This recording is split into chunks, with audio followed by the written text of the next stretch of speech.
Bienvenidos, damas y caballeros, al canal YouTube de SwissGuard. Hoy quisiera regresar en el debate que yo hice con Edgar Pacheco sobre el papado a través de las Sagradas Escrituras. Eso no es un video para refutar las asociaciones de Edgar, eso lo haré en otro video. Para hoy yo quisiera meter el enfoque en mi presentación, porque hay mucha gente de buena fe que me han escrito para decirme que le gustó mucho mi presentación, que no estaba convencido del 100%, pero que quizás si explicaba mejor, con más profundidad en otro video, iban a entender mejor. Entonces les preparé unas lecturas.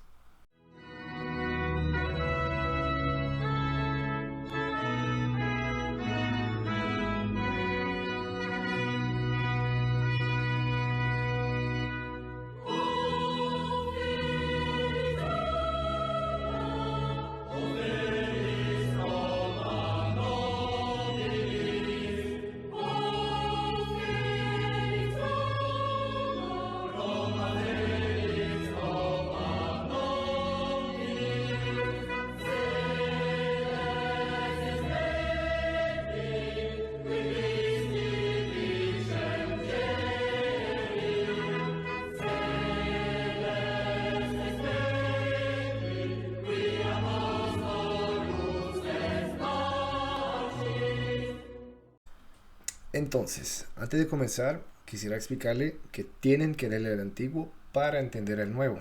Nunca podrán entender bien lo que está sucediendo en el Nuevo Testamento si no han entendido el antiguo. Eh, San Agustín decía, el Nuevo Testamento está escondido en el Antiguo Testamento y el Antiguo se revela a la luz del Nuevo Testamento. Entonces los dos están interconectados.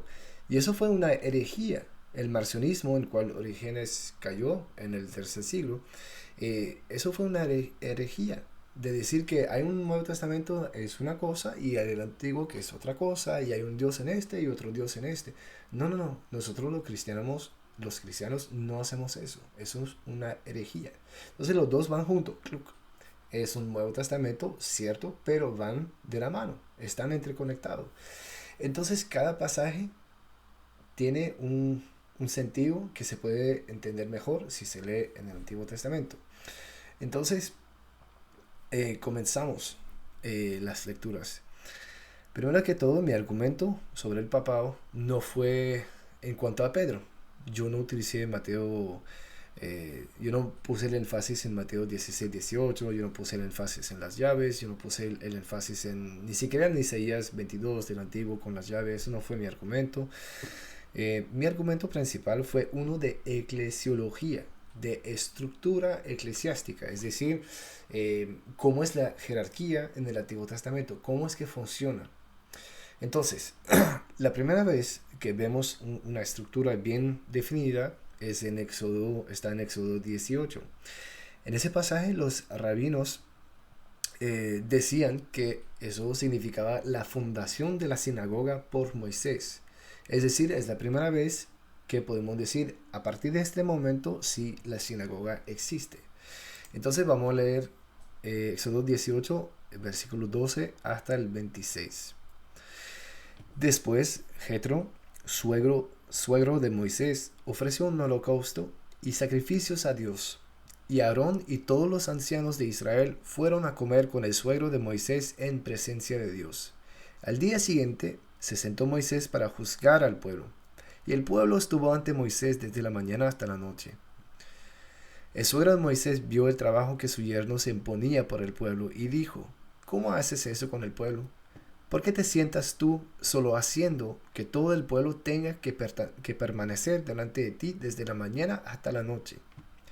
Contestó Moisés a su suegro, es que el pueblo viene a mí para consultar a Dios. Cuando tienen un pleito, vienen a mí. Yo dicto sentencias entre unos y otros, y les doy a conocer los preceptos de Dios y sus leyes. Entonces el suegro de Moisés le dijo, no está bien lo que estás haciendo. Acabarás agotándote tú y este pueblo que está contigo, porque este trabajo es superior a tus fuerzas. No podrás hacerlo tú solo. Así que, escúchame, te voy a dar un consejo, y Dios estará contigo. Sé tú el representante del pueblo delante de Dios y lleva ante Dios sus asuntos. Enséñales los preceptos y las leyes.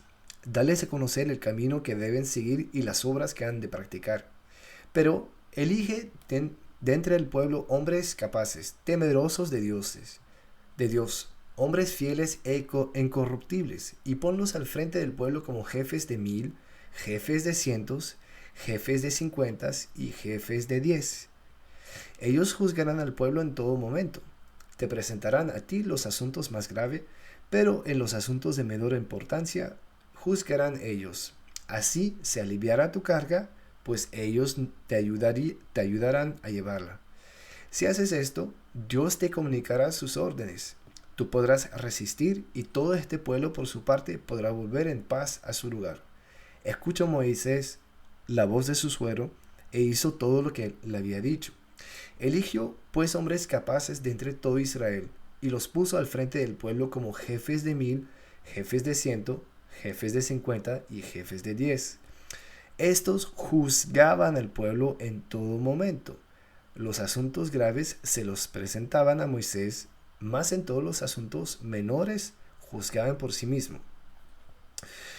Es decir, hay una estructura de una corte de apelación, donde si hay un litigio entre hermanos, uno puede ir a ver al jefe de 10, que está en su familia, en su tribu, y dice, oiga, juez, señor juez, yo tengo un litigio con mi hermano, ta. Después, si no se arregla, pues podemos ir más alto y más alto y más alto, hasta Moisés. Moisés que estará ahí arriba para los casos más difíciles. Entonces, alguien no puede llegar con el argumento de, mira, el jefe de 10 tiene autoridad, entonces el jefe de 50 no tiene. O el jefe de 100 tiene autoridad, entonces Moisés no tiene autoridad. Eso sería estúpido.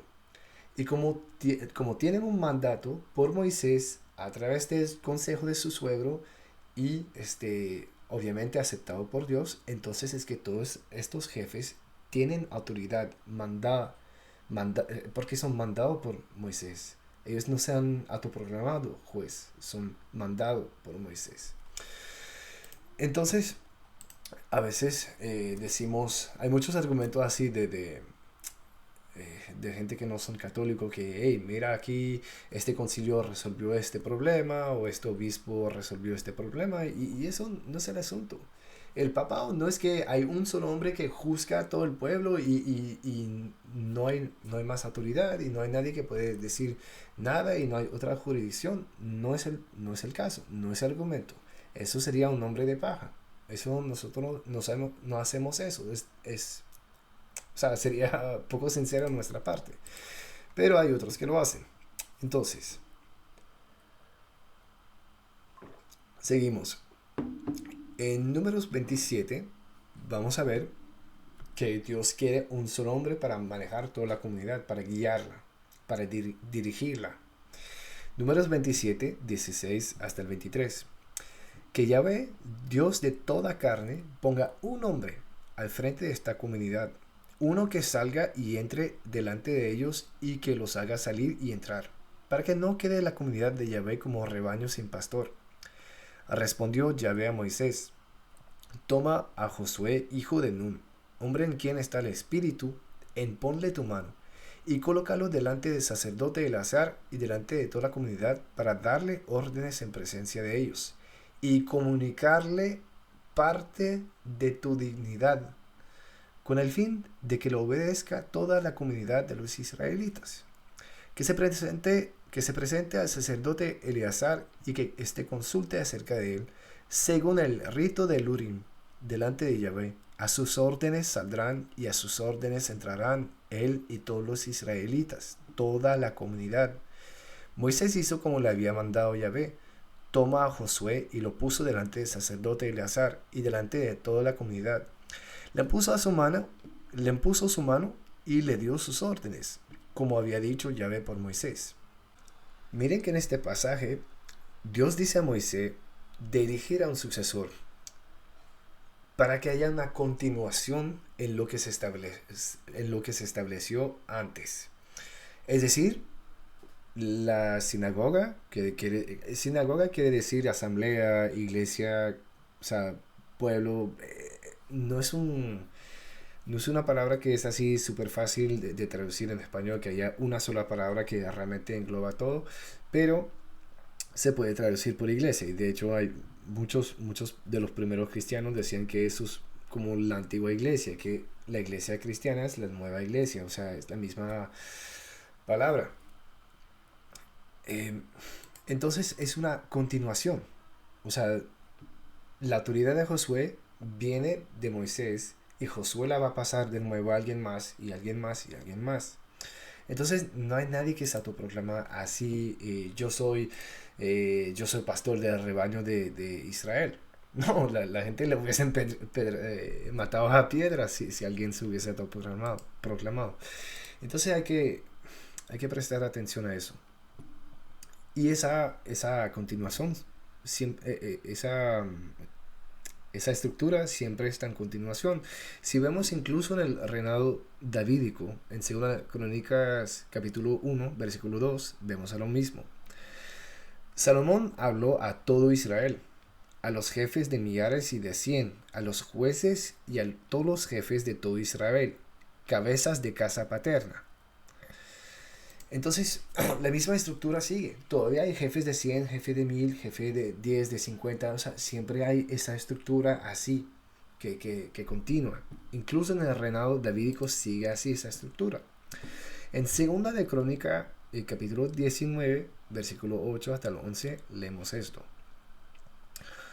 También en Jerusalén estableció Josafat levitas, sacerdotes y cabezas de familia de Israel para la administración de la justicia de Yahvé y para los litigios. Estos habitaban en Jerusalén.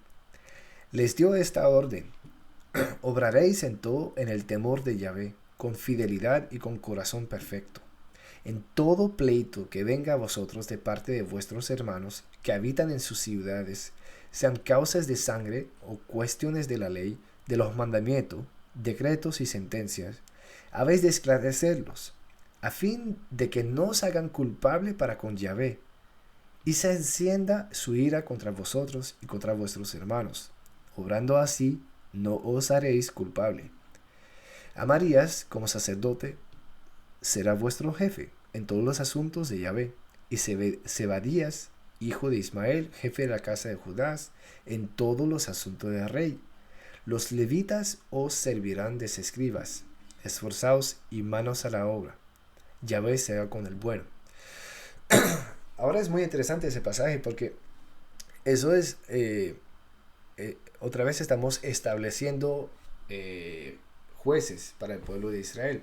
Entonces siempre es lo que ya está establecido, es la jerarquía que ya está establecida que nombra a los demás. Nadie llega a coger los rollos de la ley y decir, yo soy pastor. No, es la sinagoga fundada por Moisés que elige a nuevos sucesores guiada por Dios y que lo que es interesante ahí es que es el orden que da el Sanedrín es un orden de Dios. Y si uno no sigue a esa gente, se hace culpable con Yahvé. Eso es lo que está diciendo. A fin que nos hagan culpables para con Yahvé. Es decir, yo no he pecado contra Josué o contra Josafat o contra Moisés, ni siquiera contra Moisés, sino yo peco contra Dios si no respeto a las decisiones del Sanedrín, del corte de juicio, de la sinagoga. Lo que es interesante también es que siempre es el patriarcado de la casa de Judá, que siempre está por encima de lo demás. El sumo sacerdote es uno de 12 dentro de los príncipes de los sacerdotes. Entonces son 12, son primos entre pares. Pero eso quiere decir algo más, porque el sumo sacerdote que está por encima de los 11, pero dentro de ellos.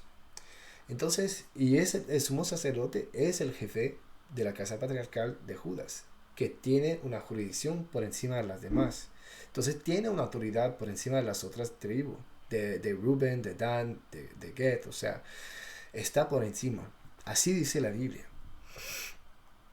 Entonces, para todos los asuntos mundanos, hay un hombre que está por encima de lo demás. Igual si hay otros jueces. No es único, pero está por encima de lo demás. En todos los asuntos religiosos es lo mismo. Hay un hombre que está por encima de lo demás. Y siempre en una estructura de 12. Ahora, después, cuando llegan los griegos, los macedonienses, los griegos, a conquistar a Israel, ya no hay rey en Israel. Ya no hay. Entonces van a elegir a un gobernador que haga como la función casi de rey. No será rey, pero tendrán todos los asuntos, tantos religiosos como mundanos. Ellos, estos dos lados, estas dos espadas, mundana y religiosa, van a fusionar en una sola carga. Entonces en primera de Macabeos, capítulo 14, versículo 41 al 47, vamos a leer lo que sigue. Y que a los judíos y los sacerdotes les había parecido bien que fuese Simón su egúmeno y sumo sacerdote para siempre, hasta que apareciera un profeta digno de fe. Y también que fuese su estratega, que estuviese a su cuidado designar los encargados de las obras del lugar santo, de la administración del país, de los armamentos y de las plazas fuertes. Que estuviese a su cuidado el lugar santo, que todos les obediesen, que se redactense en su nombre todos los documentos en el país, que vistiese de púrpura y llevase adornos de oro, es decir, el puesto de sumo sacerdote. A nadie del pueblo ni de los sacerdotes le estará permitido rechazar ninguna de estas disposiciones, ni contradecir sus órdenes, ni convocar en el país asambleas sin contar con él, ni vestir de púrpura, ni llevar fíbula de oro. Todo aquel que obre contrariamente a estas decisiones o anule alguna de ellas será reo. El pueblo entero estuvo de acuerdo en conceder a Simón el derecho de obrar conforme a estas disposiciones. Y Simón aceptó y le pareció bien ejercer el sumo sacerdocio, ser estratega y etnarca de los judíos y sacerdotes, y estar al frente de todos. Entonces, por favor, anoten bien que los dos últimos sacerdotes nombrados en el Antiguo Testamento, en los libros compilados del Antiguo Testamento, es Simón, y en el Antiguo Testamento, nombrado de nuevo, es Caifás. No hay coincidencias en la Biblia. Y eso hay protestantes incluso que sacaron ese argumento. Anotaron que los dos últimos sumos sacerdotes en la Biblia se llaman Simón Kefas. Caifás es la versión hebrea y Kefas es la versión aramea de piedra. Entonces es como chistosito ahí que los dos últimos sumos sacerdotes se llaman Simón Pedro, ya que siempre se coge uno para dar al otro, se coge uno para dar al otro en la Biblia, siempre es así. Entonces ya eso es ya solamente un detallito que les quería decir. Ahora un poco de explicación sobre lo que el pueblo debe hacer frente a las sentencias de la sinagoga, porque eso es muy interesante. Ahora hemos leído un poco sobre estructura, obviamente no hemos ido tan profundo, pero es que si lo hacemos son lecturas de 3 horas y no tendrán fin. Pero siempre que Dios da órdenes al Sanedrín, al pueblo del Sanedrín, siempre pone su respaldo. Y eso es como interesante. Entonces vamos a leer Deuteronomio capítulo 1, versículo 1, y después vamos al 16 hasta el 18. Estas son las palabras que dijo Moisés a todo Israel al otro lado del Jordán en el desierto. Y di entonces esta orden a vuestros jueces. Escucharéis lo que haya entre vuestros hermanos y administraréis justicia entre un hombre y su hermano o un forastero. No haréis en juicio acepción de personas. Escucharéis al pequeño lo mismo que al grande. No tendréis miedo al hombre, pues la sentencia es de Dios. El asunto que os resulte demasiado difícil, me lo remitiréis a mí y yo lo oiré. Yo os prescribí entonces todo lo que tenías que hacer. Entonces, Dios no está diciendo, bueno, es Moisés que lo dice a través de Dios, pero Dios que lo dice a través de Moisés, disculpen. Es interesante que dice, ustedes no pueden rechazar lo que ellos dicen. Porque no es que son los hombres más sabios del mundo, no es que son los hombres más santos del mundo, no es que son demasiado inteligente en cuanto a la ley y todo. No, sino que son nombrados por Moisés a través de la sinagoga. Y el juicio viene de Dios. Es decir, hay un juicio humano en el Sanedrín que va a dar una sentencia. Y ese juicio es de Dios. Entonces no lo pueden desechar. No pueden decir, no me gusta ese juicio, no me gusta esa interpretación, así que me voy, chao, y fundo mi propia sinagoga al lado. No hubiese funcionado así. No funciona así en la Biblia y todavía con los judíos todavía no funciona así. Entonces, vamos ahora al Deuteronomio capítulo 17, versículos 6 hasta el 13. No se podrá ejecutar al reo de muerte más que por declaración de 2 o 3 testigos. Acuérdense de eso. 2 o 3 testigos. No se le hará morir por declaración de un solo testigo. La primera mano que se pondrá sobre él para darle muerte será la de los testigos y luego la mano de todo el pueblo. Así harás desaparecer el mal de en medio de ti. Si tienes que juzgar un caso demasiado difícil para ti, una causa de sangre, de colisión de derechos o de lesiones, un litigio cualquiera en tus ciudades, te levantará, subirá al lugar elegido por Yahvé tu Dios y acudirás a los sacerdotes levitas y al juez que entonces esté en función. Ellos harán una investigación y te indicarán el fallo de la causa. Te ajustarás al fallo que te hayan indicado en este lugar elegido por Yahvé y cuidarás de actuar conforme a cuanto te hayan enseñado. Te ajustarás a las instrucciones que te hayan dado y a la sentencia que te dicten, sin desviarte a derecha ni a izquierda del fallo que te señalen.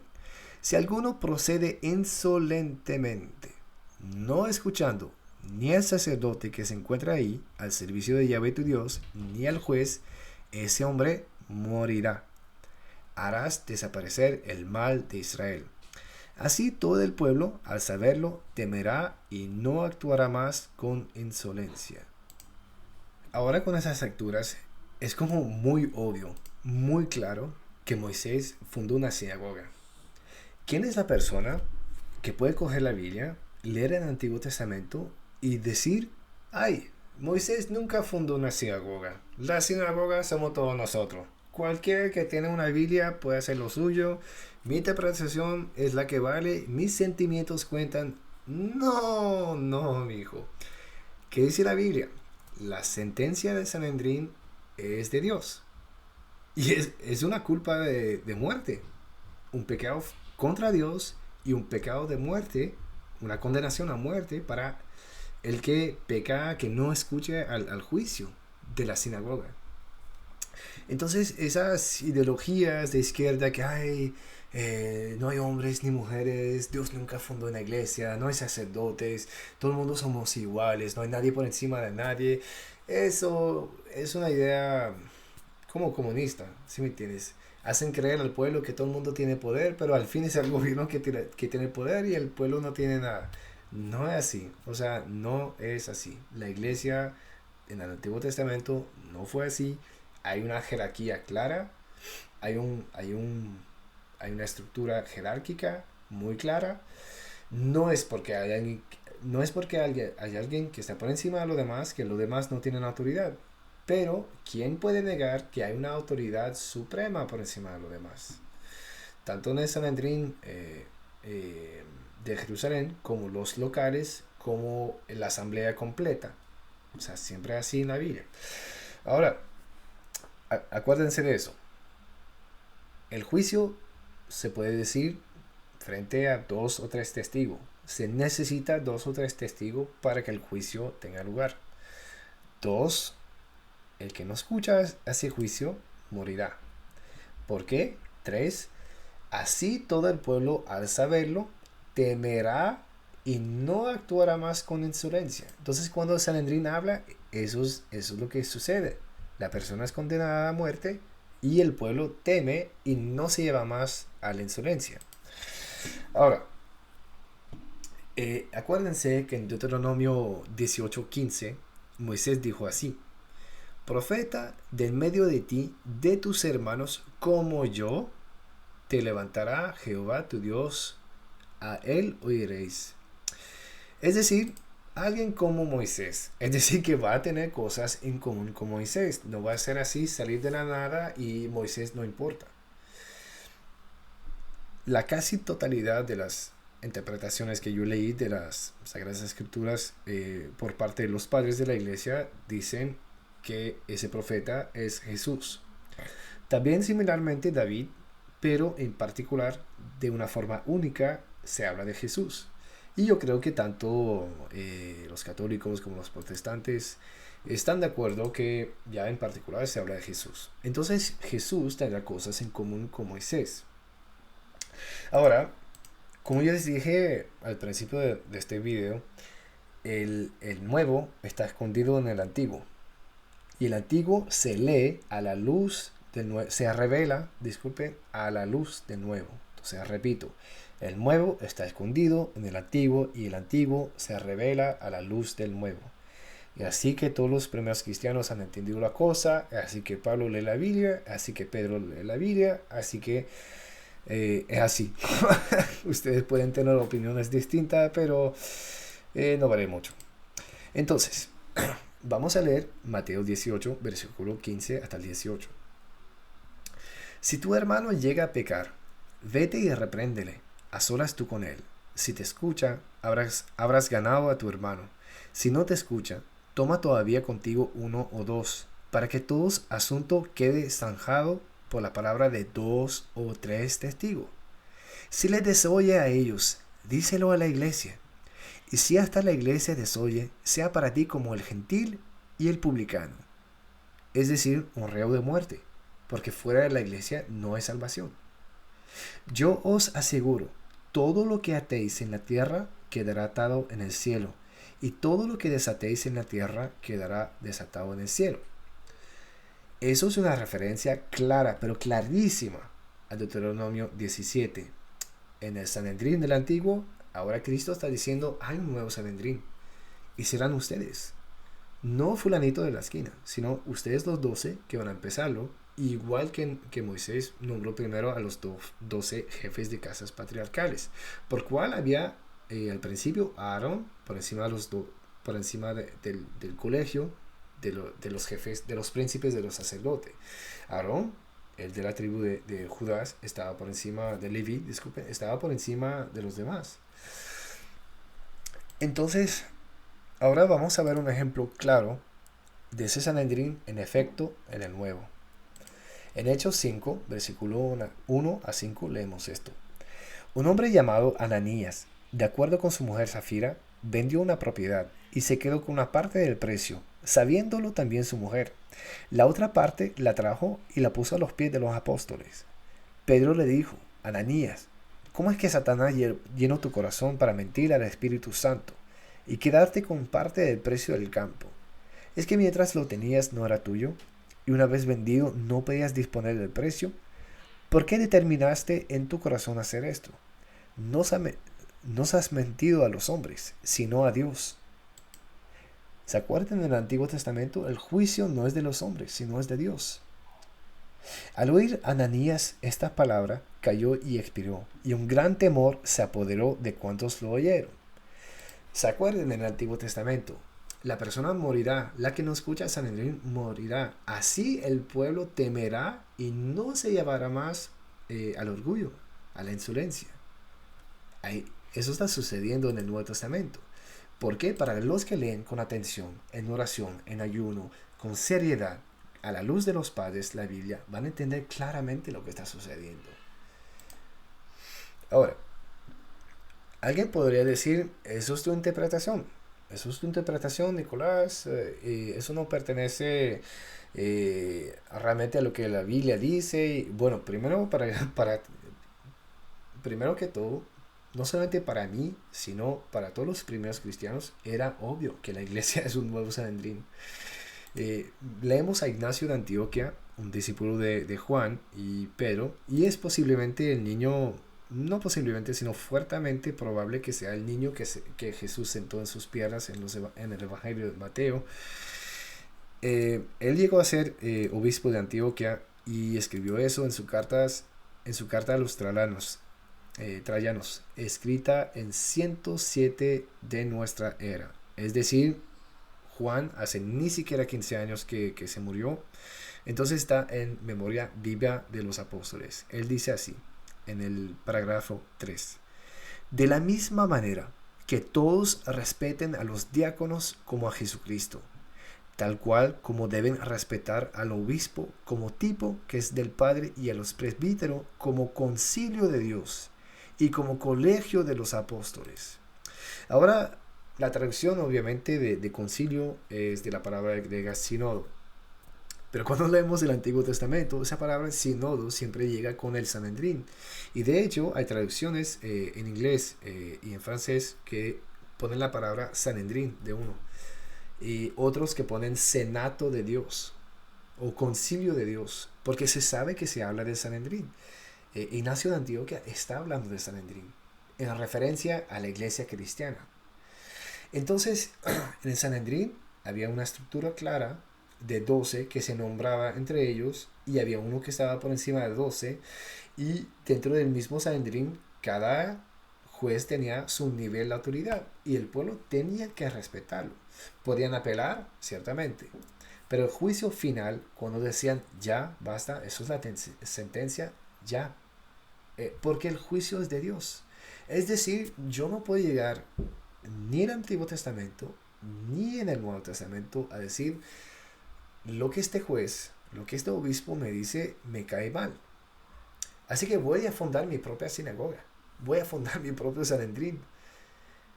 Yo no creo que alguien podría realmente leer el Nuevo Testamento con atención, con caridad, con seriedad y creer eh, que esa situación se puede decir. A mí me parece que en el Nuevo Testamento, cuando no estaban descontentos con la decisión del nuevo Sanedrín, que es la iglesia fundada por Cristo, uno puede ir por sí mismo a ir a interpretar las Sagradas Escrituras de otra forma. ¿Por qué? Porque lo que aten en la tierra y desaten en la tierra ya está atado y desatado en el cielo. Es decir, el juicio de Dios. Entonces, ir en contra de esa iglesia es ir en contra de Dios. Lo dice la Biblia, no lo digo yo. Ahora, para agregar argumentos, para agregar peso al argumento, vamos a leer algunas profecías y comentarios judíos sobre este pasaje. Primero, la profecía mesiánica sostiene que Dios restaurará, no acabará, con los tribunales de Moisés cuando venga el Mesías. Tenemos un buen chiste para los judíos. El Mesías ya vino, pero bueno. El rabino Aryeh Kaplan escribe: Él restablecerá el Sanedrín, el tribunal supremo religioso y la legislatura del pueblo judío. Esta es una condición necesaria para la construcción del tercer templo. Como está escrito, restauraré a tus jueces como al principio, y a tus consejeros como al principio. Después serás llamada la ciudad de la justicia, la ciudad fiel. Sión será redimida con justicia y los que vuelvan a ella con rectitud. Un Sanedrín así también sería capaz de reconocer formalmente al Mesías como rey de Israel. Tenemos otro chiste para los judíos. Su rey ya vino y lo entregaron a los romanos a que sea crucificado. Pero bueno, Kaplan también señala: además, según las últimas palabras jamás pronunciadas por un profeta, Elías regresará como profeta y anunciará la venida del Mesías.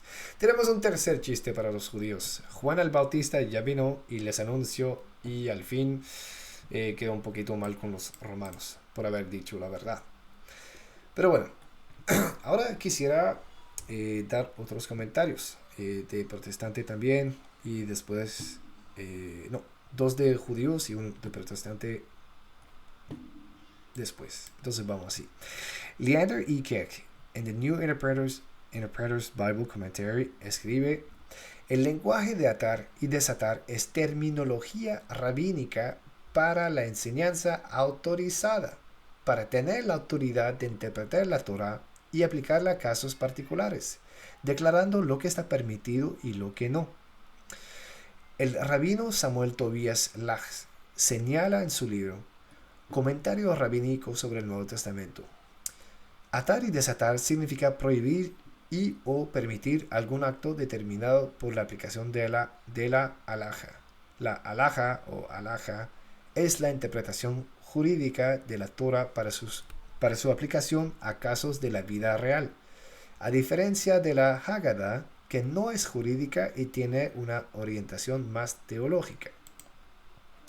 El Anchor's Bible Dictionary revela que al conferir el poder de atar y desatar a los líderes de la iglesia, Jesús los autoriza a interpretar las escrituras y a establecer normas para el comportamiento cristiano, la halajá cristiana.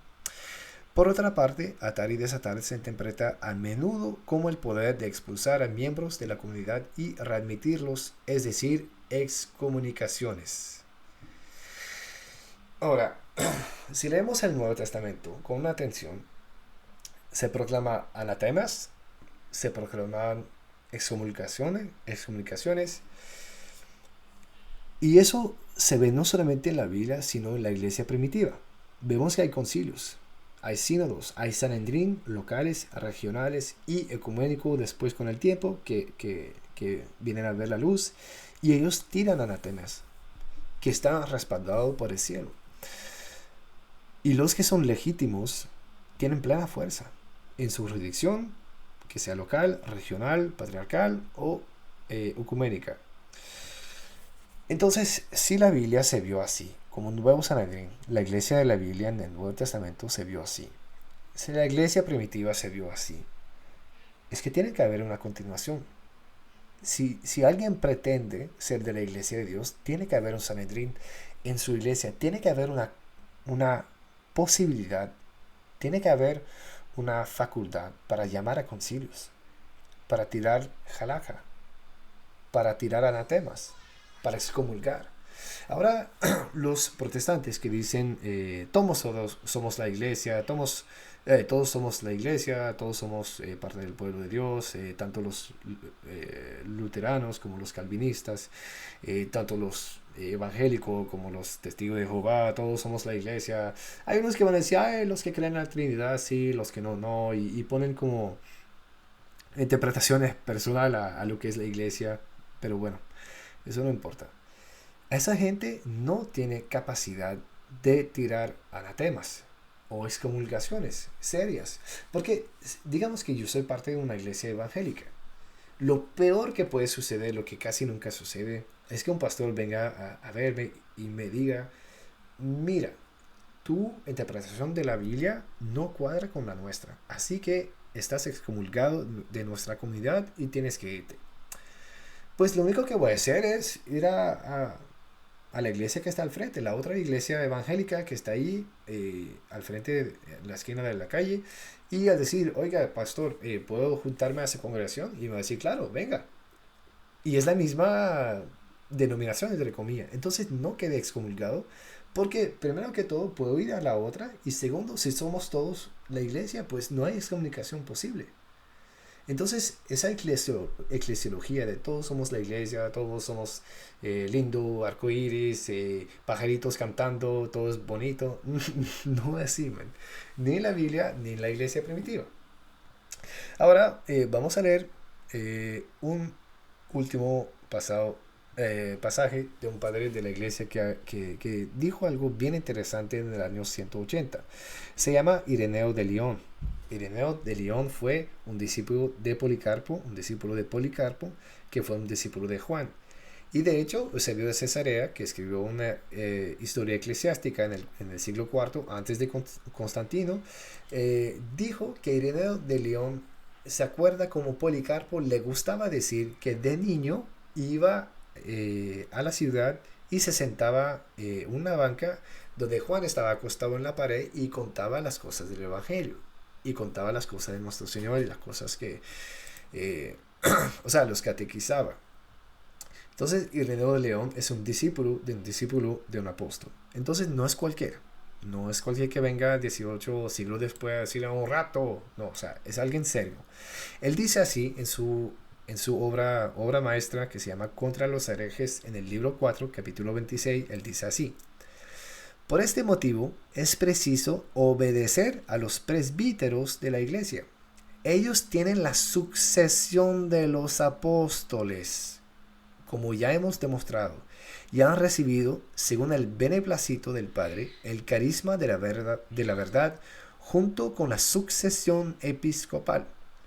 En cambio a los otros, que se apartan de la sucesión original y se reúnen en cualquier parte, habrá que tenerlos por sospechosos, como herejes que tienen ideas perversas, o como cismáticos llenos de orgullo y autocomplacencia, o como hipócritas que no buscan en su actuar sino el interés y la vanagloria. Todo esto se apartan de la verdad. Los herejes ofrecen ante el altar de Dios un fuego profano, o sea, doctrinas ajenas.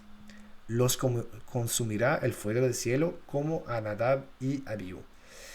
Entonces vemos en ese pasaje que la eclesiología de San Ireneo es la misma que el Antiguo Testamento, porque es la misma continuación. O sea, sí, Cristo tomó el reino de los judíos para darlo a otra nación, eso yo explicaré en otro video, pero hay una continuación, no es una nueva eclesiología. Cristo dijo, no hay ni una iota de la ley que se irá. Entonces, y siempre habla de Sanedrín en Mateo 5, en ciertos pasajes. En Mateo 23 también dice, los escribas y fariseos se sientan en la silla de Moisés, entonces todo lo que ellos les digan, obsérvanlo.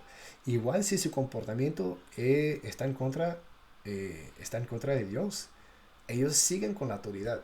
Entonces es una continuación. Y es bien interesante porque Ireneo de León corrobora lo que digo. Si ellos se separan de la iglesia, es su problema. Van en contra de Dios, no en contra de los hombres.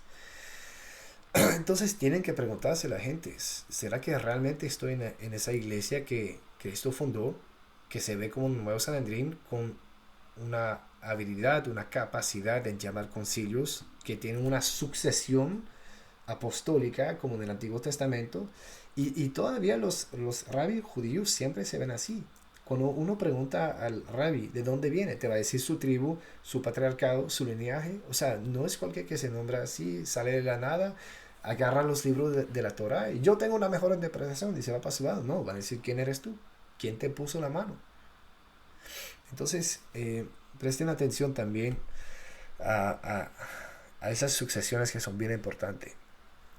Ahora, el otro punto que yo quería llevar es que Cristo llama a 12. Cristo llama a 12 apóstoles.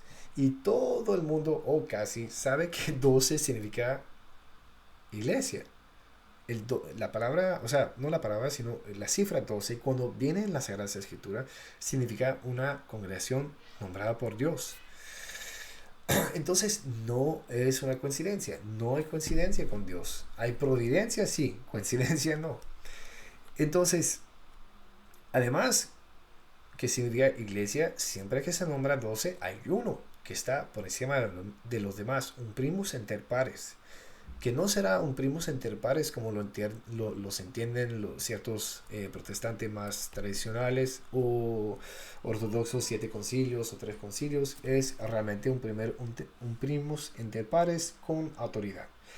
Vamos a Génesis 37, versículo 5 hasta el 9, y vamos a ver el pasaje de José. Y soñó José un sueño, y lo contó a sus hermanos, y ellos llegaron a aborrecerle más todavía. Y él les dijo, oíd ahora este sueño que he soñado. He aquí que atábamos manojos en medio del campo, y he aquí que mi manojo se levantaba y estaba derecho, y que vuestros manojos estaban alrededor y se inclinaban al mío. Le respondieron sus hermanos, ¿reinarás tú sobre nosotros? ¿O señorearás más sobre nosotros?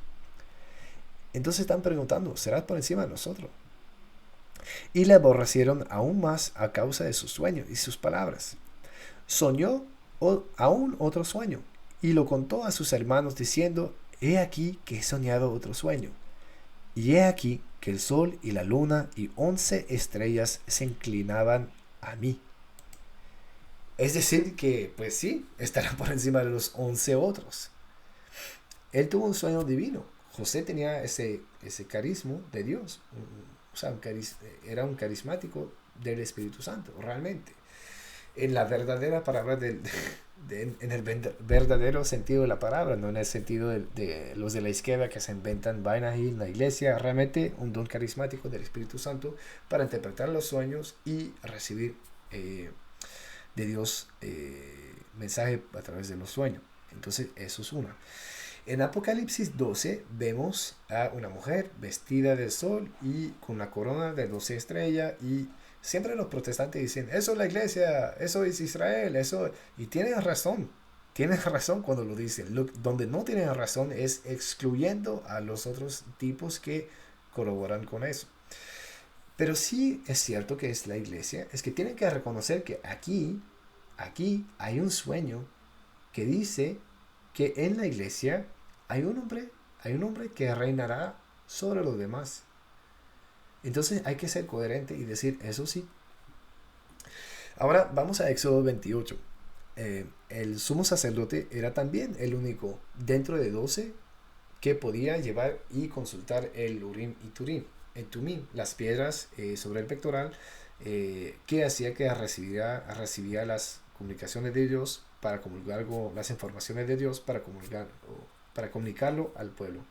Entonces en Éxodo 28 vemos así, versículo 20. El sumo sacerdote lleva un pectoral que tiene 12 piedras. Aunque hay 11 otros príncipes de los sacerdotes, uno solo lo lleva en sí. Y las piedras serán según los nombres de los hijos de Israel, 12 según sus nombres, como grabaduras de sello, cada una con su nombre. Serán según las 12 tribus. Versículo 29. Y Aarón llevará los nombres de los hijos de Israel en el pectoral del juicio sobre su corazón cuando entre en el lugar santo, continuamente por memorial delante del Señor. Pondrás en el pectoral del juicio el Urim y Tumim, y estarán sobre el corazón de Aarón cuando entre a la presencia del Señor. Y Aarón llevará continuamente el juicio de los hijos de Israel sobre su corazón delante del Señor. Entonces, otra vez, vemos la estructura de 12, hay uno solo que puede hacer algo que los demás no pueden hacer. Y hay unos que todavía tienen la frente leyendo esto en el Antiguo Testamento de decir, no, es que Pedro tenía un título honorífico, no puede hacer nada más por encima de lo demás. ¿El Antiguo Testamento es así, sí o no? No. Ahora, vamos a número 17, versículo 1 hasta el 10. No porque agrega algo más, porque eso nada más va a corroborar lo que hemos visto ya, pero hay un pasaje que es bien interesante que tenemos que leer. Luego habló Jehová a Moisés diciendo, habla a los hijos de Israel, y toma de ellos una vara por cada casa de los padres, de todos los príncipes de ellos, 12 varas conforme a la casa de sus padres, y escribirás el nombre de cada uno sobre su vara, y escribirás el nombre de Aarón sobre la vara de Leví, porque cada jefe de familia de sus padres tendrá una vara. Las pondrás en el tabernáculo de reunión delante del testimonio, donde yo me manifestaré a vosotros, y florecerá la vara del varón que yo escoja, y haré cesar de delante de mí las quejas de los hijos de Israel con que murmuran contra vosotros. Y Moisés habló a los hijos de Israel, y todos los príncipes de ellos le dieron varas, cada príncipe por las casas de su padre una vara, en total 12 varas. Y la vara de Aarón estaba entre las varas de ellos. Y Moisés puso las varas delante de Jehová en el tabernáculo del testimonio. Y aconteció que el día siguiente vino Moisés al tabernáculo del testimonio, y he aquí que la vara de Aarón de la casa de Leví había reverdecido, y echado flores, y arrojado renuevos, y producido almendras. Entonces sacó Moisés todas las varas delante de Jehová y a todos los hijos de Israel, y ellos lo vieron, y tomaron cada uno su vara. Y Jehová dijo a Moisés, vuelve la vara de Aarón delante del testimonio, para que se guarde por señal a los hijos rebeldes, y harás cesar sus quejas de delante de mí, para que no mueran. Es decir, va a haber un centro de unidad, va a haber uno por encima de los 11 otros, por encima de los 12 del colegio apostólico, si se puede decir así, por encima del colegio de los jefes de los príncipes de los sacerdotes o los jefes de casa patriarcal, es lo mismo. Entonces siempre hay uno que está por encima de los demás. Y es claro, es claro. Ahora en Mateo 10, versículo 28, vemos algo así. Os aseguro, respondió Jesús, que en la renovación de todas las cosas, cuando el Hijo del Hombre se siente en su trono glorioso, vosotros que me habéis seguido, os sentaréis también en 12 tronos para gobernar a las 12 tribus de Israel. Es decir, si hay un trono, una silla del juicio, y dice las tribus de Israel, y harán 12 tronos, es decir, el Sanedrín continua. Y ahora son ustedes, y ya no son los fariseos o los escribas, ahora son ustedes. Entonces, ¿quién puede inventar una nueva eclesiología donde no hay un colegio apostólico, un Sanedrín que es capaz de justamente de hacer concilios, que es justamente capaz de ver quién está por encima de lo demás? ¿Dónde está el jefe en esta iglesia? Si vamos a las iglesias evangélicas, no tienen un gobernador, no tienen alguien que está por encima del colegio apostólico, no tienen. Entonces, la eclesiología protestante no se encuentra en la Biblia. Es una innovación que no tiene nada que ver ni con la Biblia, ni con los padres de la iglesia, ni con, o sea, la iglesia, tanto en la Biblia como primitiva, como la de hoy, tiene un colegio apostólico y podemos ver a los jueces y podemos recibir anatemas, excomunicaciones si nos portamos mal, si no escuchamos a Sanedrín, y seremos culpables de muerte espiritual y pecaremos contra Dios. Entonces, ¿para qué?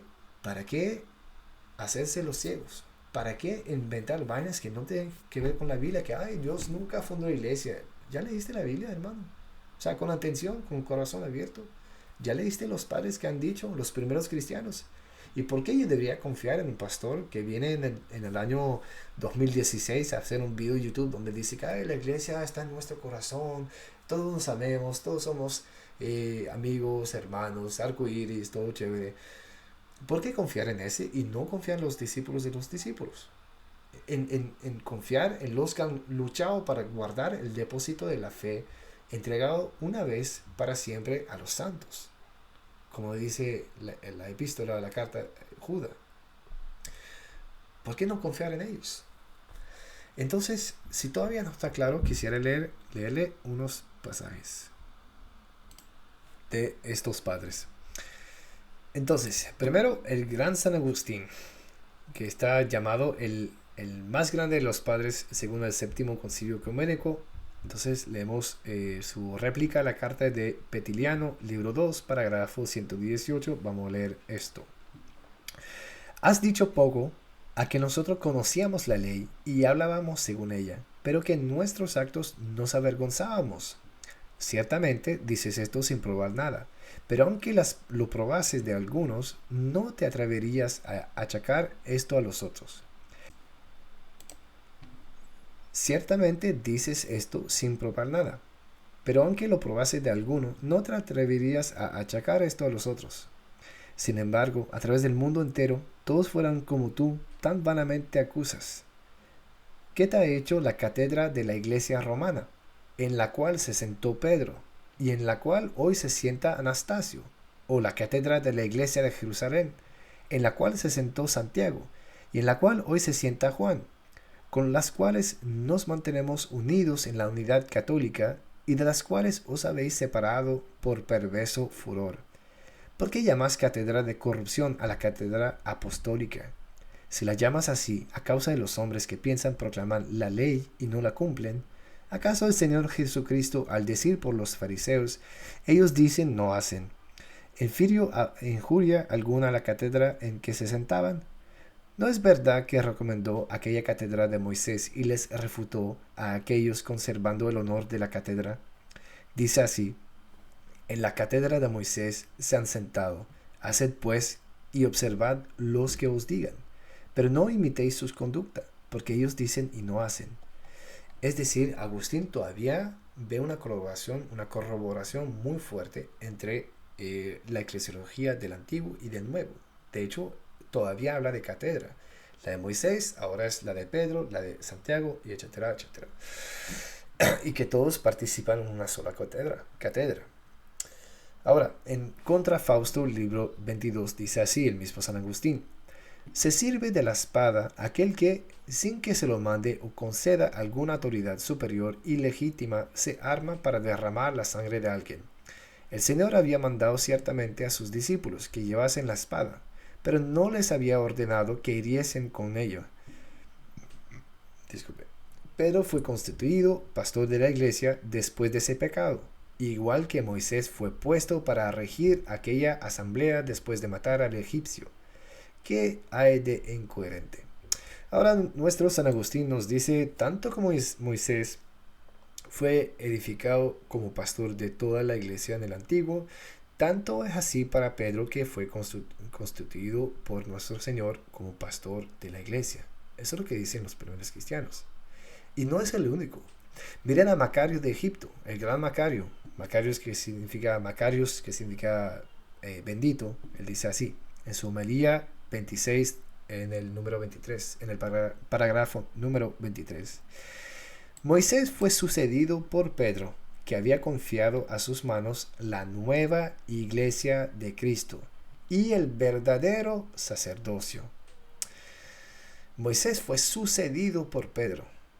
Es decir, no es una coincidencia que Cristo utilice el mismo vocabulario que Moisés, porque es un nuevo Moisés. Entonces, obviamente, va a establecer un juez por encima de lo demás. Ahí está. Ahora, vamos a vamos a ir a Efrén el Sirio, mi padre preferido. Realmente nunca me cansaré de leer sus escritos. Realmente cuando empecé a leerlo, yo me di cuenta que yo leí la Biblia sin entender nada. Y cuando empecé a leerlo, se me abrieron los ojos. Y realmente dice, las Sagradas Escrituras me llevó el Espíritu frente al paraíso. Y realmente yo les animo a leerle, consíguense una obra de Efrén el Sirio, eso les cambiará la vida, mejorará su vida de oración, mejorará su comprensión de las Sagradas Escrituras, realmente háganlo. Entonces él dice así en sus comentarios sobre la transfiguración: los príncipes del Antiguo y del Nuevo Testamento se vieron allí. El santo Moisés contempló al santificado Simón. El mayordomo del Padre vio al procurador del Hijo. El primero rasgó el mar para que el pueblo caminara entre las olas. El segundo levantó el nuevo tabernáculo para construir la iglesia. ¡Pum! Fuerte, ¿no? Entonces concluimos con Narcés de Nisibe, también un siríaco. Él dice eso en su poema sobre el Pentecostés. Aquí el jefe de los 12 está alegremente sereno y hace que reina la paz en la mente de su compañero. Moisés grita: mis pensamientos están llenos de temor y miedo, mientras que Simón proclama esperanza, amor y fe. Moisés rasgó el vestido que el novio había enviado a la novia, mientras que Simón cubrió a la iglesia de los gentiles con un manto de gloria. Simón hizo que se oyera un sonido nuevo en la tierra de los romanos, y les enseñó el capítulo del gobierno de un creador. La madre de las ciudades cayó en la suerte de la cabeza de los discípulos, y fijó en ella como en una cabeza los ojos de la fe. Qué maravilloso. Realmente, ustedes tienen que leer los padres de la iglesia. Ellos nos explican la palabra de Dios. Ellos no la hacen descubrir más. Hacen que nosotros estemos más inundados ahí del Espíritu Santo cuando leemos estos pasajes tan maravillosos. Entonces, hermanos, eso fue mi argumento contra Edgar Pacheco. Cristo fundó un nuevo Sanedrín y esa eclesiología es autoritativa. Hay varios que tienen autoridad, como en el Antiguo Testamento, no solamente el sumo sacerdote o el gobernador o Moisés o Josué tienen autoridad, sino todo el colegio apostólico. Entonces comparten el poder, comparten la autoridad que viene de Dios. Pero hay uno que es un centro de unidad que está por encima de los demás y los casos difíciles llegan a él. Y Él puede tirar anatema por sí mismo. Y así es que nos dice el Nuevo Testamento. La iglesia siempre puede tirar anatemas y excomunicaciones y hacer concilios, hacer Sanedrín como en Hechos 15, en un Sanedrín, el primer concilio de la iglesia católica. Entonces, mis hermanos, mis hermanas en la fe, yo les ruego, les suplico, busquen esa iglesia, porque esa iglesia, cuando emite un decreto universal, el juicio es de Dios. Claramente que son hombres que la proclaman. Pero si la Biblia dice la verdad, y lo dice, obviamente, esa iglesia es de Dios y hay que seguirla. Y oponerse a esa iglesia es una locura. Uno no se puede imaginar el daño al alma que hace. Y cuando el alma está realmente dañado, está llena de orgullo. Y piensa, ay, y yo escuché gente decir, yo tengo una vida espiritual, una relación con Dios realmente espectacular, mejor que la demás, ya se jacta, mejor que lo demás, y al fin cuando uno mira su vida, no produce fruto. Tiene miedo de ayunar, no se da realmente a los pobres. El jefe viene a hablar y contesta mal, se enoja con el esposo, la autoridad del esposo, no produce fruto. Entonces, ¿dónde está la santidad de esa gente? Porque si se cortan de la paz de la iglesia, se cortan de la paz de Cristo. Y obviamente tendrá frutos ahí dejados al suelo por la iglesia. Pero no va a ser la plenitud de la fe. Porque Pedro no está en su iglesia. No hay gobernador en su iglesia. Los que mandan en el protestantismo son los sentimientos de la gente. Entonces, busquen esa iglesia y buscan a Dios y oren con más fervor y pregúntense, Dios, ¿será que me estás llamando a estudiar mejor la Biblia y acercarme de esa iglesia? Y ahí ustedes deciden dónde quieren ir.